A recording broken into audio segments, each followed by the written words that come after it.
So I want to give you a real good service on this subject of conscious creativity. Because the way it's been sold to us over the last several years, the law of attraction, the film The Secret, is somehow it's easy and straightforward. You raise your vibration, get your focus, get your intention, and the universe just manifests in alignment with yourself. If this was the case, everyone would be manifesting immediately their thoughts and intentions. But it's not the case. So it's worth studying.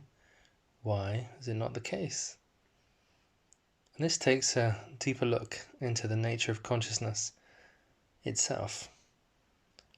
So the way I'm going to describe it is in 3 different dimensions.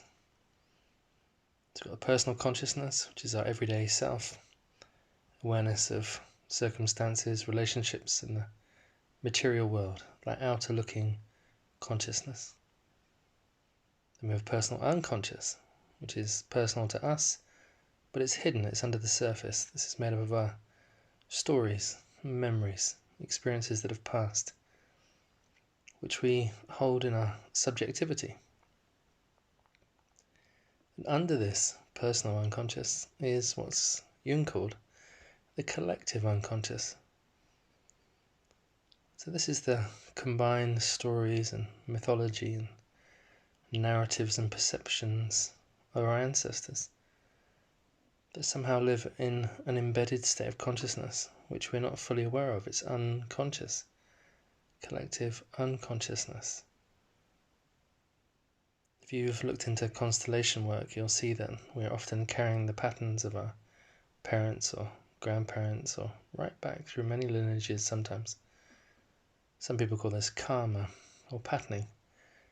It's being reproduced through us from the past. And this is all emerging from the collective unconscious. Now, if you're a meditator and you've mastered the art of penetrating through your personal consciousness, personal unconscious, collective consciousness, collective unconscious, and have the capacity to stay focused and deepen and expand, you enter into what's I'm going to call the superconscious, or a great mystic called the supraliminal, or some people refer to this as the numinous. It's this very deep state of luminescence, radiance, wisdom, awareness, awakeness. And some people refer to this as the causal state of existence. So can you imagine for a moment creating from these 3 different dimensions within us?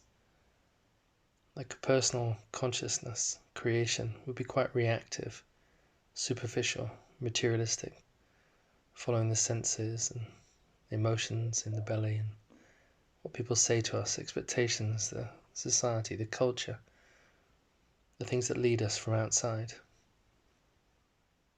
If we were to live our life, our creations from our personal unconscious, this would be our reactivity of more primal forces, things like jealousy or territory, and more reactive anger, this kind of thing, unprocessed emotions.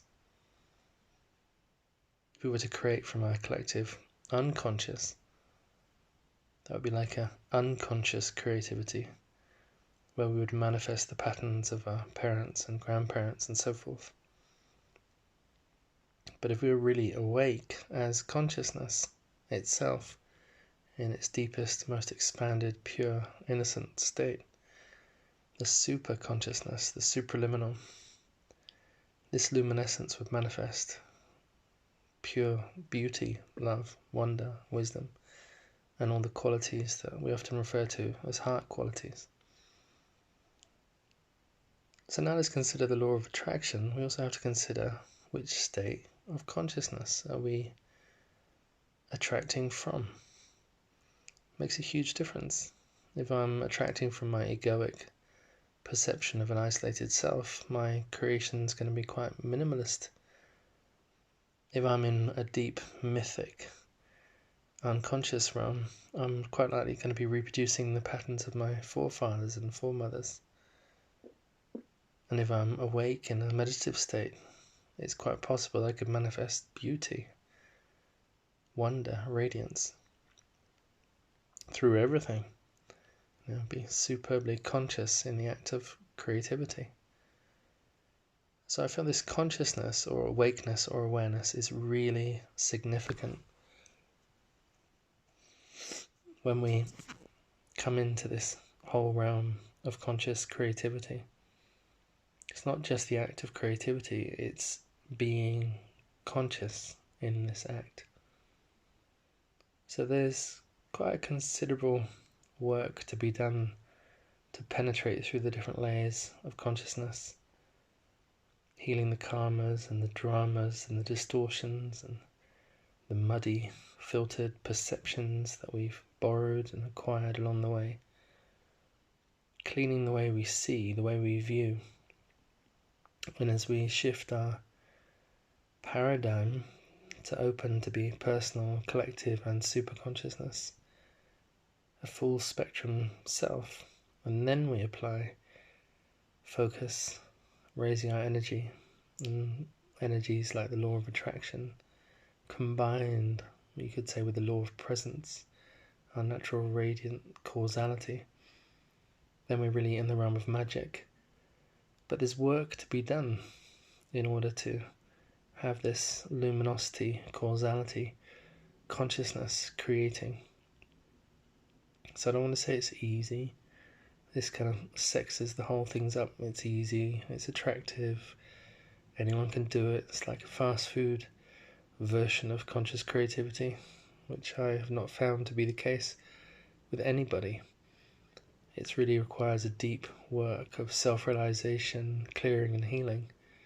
And as we do this deep inner work, this purification work, this cleansing, this deepening, this healing and reorganizing, so our conscious creativity manifests with more and more luminosity. So I just wanted to give you my honest view of this approach of conscious creativity. And this gives a bigger, more rounded context in which to master the art of existential expression from. Thank you very much for taking the time to listen.